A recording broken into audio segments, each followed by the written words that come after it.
Welcome back to English with R Ahmad. आज जो हम पढ़ने वाले हैं वो सिंपल पास्ट या पास्ट इंडेफिनिट टेंस का टॉपिक है।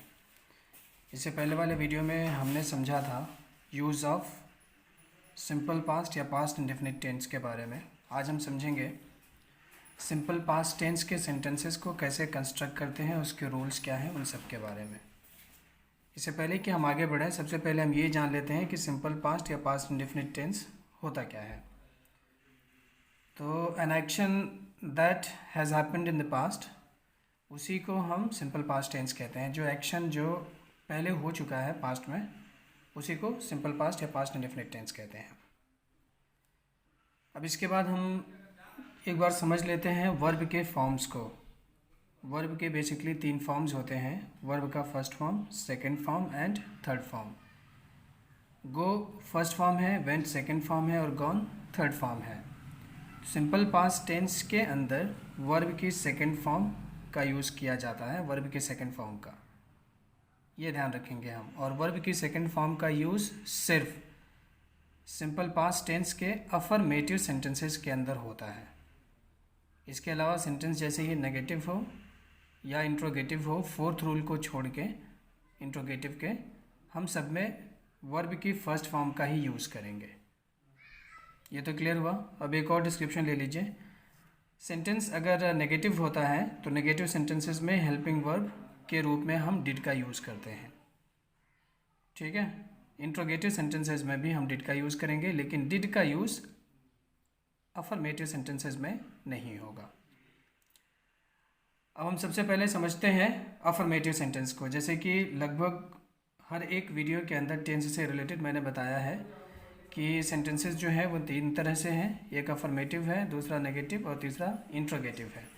तो आज हम पहले जो है वो अफर्मेटिव सेंटेंस के बारे में पढ़ते हैं। अफर्मेटिव सेंटेंस अगर होता है तो उसको हम कैसे कंस्ट्रक्ट करेंगे। अफर्मेटिव सेंटेंस होता है कैसे, तो हम पहले सबसे ये समझते हैं अफर्मेटिव सेंटेंस के बारे में। अफर्मेटिव सेंटेंसेस को किस तरह से कंस्ट्रक्ट किया जाएगा, तो उसका स्ट्रक्चर है वो मैंने यहाँ पे लिखा हुआ है। सबसे पहले सब्जेक्ट रखेंगे हम सेंटेंस के अंदर, फिर उसके बाद वर्ब में सेकंड फॉर्म और फिर ऑब्जेक्ट। एग्जांपल देखते हैं। She wrote a letter.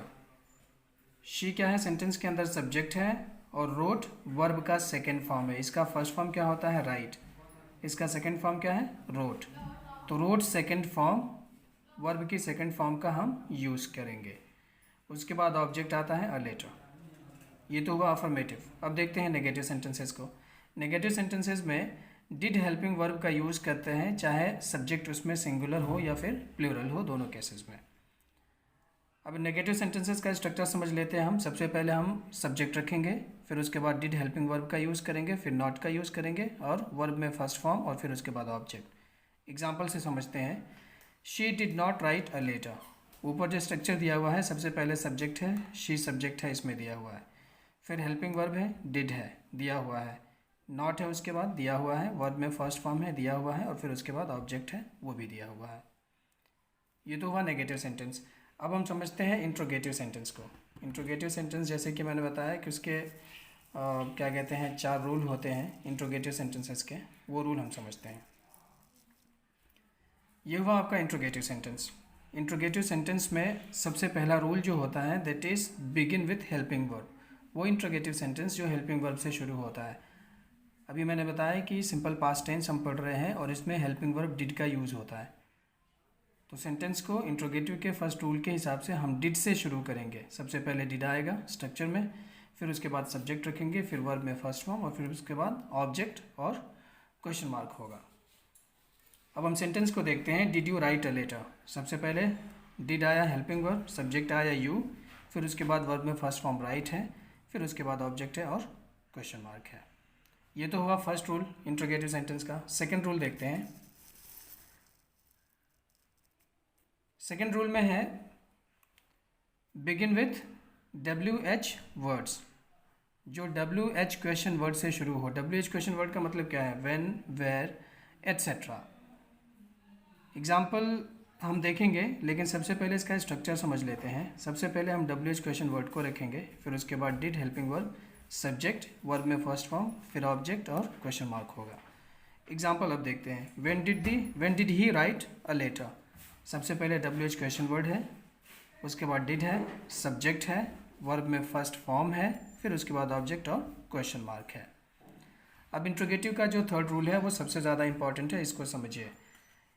Interrogative के थर्ड रूल में 4 सेलेक्टेड क्वेश्चन वर्ड्स आते हैं, 4 सेलेक्टेड क्वेश्चन वर्ड्स आते हैं और उन वर्ड्स के साथ जुड़ा हुआ उनका एक नाउन भी होता है। जैसे कि how much, how many, which, whose, ये 4 सेलेक्टेड क्वेश्चन वर्ड्स हैं और इनके साथ इनका जुड़ा हुआ एक नाउन भी आएगा। जैसे हाउ मेनी रुपीज़, अब रुपीज़ क्या है, नाउन है, और हाउ मेनी क्या हो जाएगा, क्वेश्चन वर्ड हो जाएगा। इसी तरह से how much milk, how much question word है और उसके साथ मिल्क जो है वो नाउन हो जाएगा। इसी तरह से हुज बाइक, बाइक जो है वो नाउन है और हुज क्या हो जाएगा, क्वेश्चन वर्ड हो जाएगा। ठीक है, तो जहाँ कहीं भी ये 4 सेलेक्टेड क्वेश्चन वर्ड्स आते हैं उनके साथ जुड़ा हुआ उनका एक नाउन भी ज़रूर होता है। इसका स्ट्रक्चर देखते हैं हम। सबसे पहले क्वेश्चन वर्ड को रखेंगे, इन चारों में से कोई एक, फिर उसके बाद इनका नाउन आएगा, फिर डिड, सब्जेक्ट, वर्ब में फर्स्ट फॉर्म और ऑब्जेक्ट, और फिर क्वेश्चन मार्क होगा। एग्जाम्पल देखते हैं। How much milk did your cow give in the morning. सबसे पहले क्वेश्चन वर्ड है हाउ मच, नाउन उसका आया milk, helping verb did, subject your cow, verb में फर्स्ट फॉर्म गिव, और फिर उसके बाद ऑब्जेक्ट इन द मॉर्निंग और क्वेश्चन मार्क है। ये तो हुआ थर्ड रूल। फोर्थ रूल पे हम आते हैं। फोर्थ रूल में क्या होता है, इसमें सब्जेक्ट और क्वेश्चन वर्ड दोनों एक ही होते हैं। सब्जेक्ट और क्वेश्चन वर्ड दोनों एक ही होते हैं और दोनों की जगह पे हम क्वेश्चन वर्ड हु का यूज़ करते हैं। ठीक है, इसका स्ट्रक्चर क्या होता है, सबसे पहले हु रखते हैं सेंटेंस में, फिर वर्ब में सेकेंड फॉर्म और फिर उसके बाद ऑब्जेक्ट। इसमें आपको एक चीज़ ध्यान देने योग्य है, वो ये है कि इसमें किसी हेल्पिंग वर्ब का यूज़ नहीं हुआ है और इससे ऊपर नेगेटिव और इंट्रोगेटिव सेंटेंसेस में वर्ब की फर्स्ट फॉर्म का यूज़ किए हैं, लेकिन इसमें सेकंड फॉर्म का यूज़ होगा। तो ये आप ध्यान रखेंगे कि इंट्रोगेटिव का फोर्थ रूल है और इसके अंदर हम बिना हेल्पिंग वर्ब के वर्ब की सेकंड फॉर्म का यूज़ करते हैं।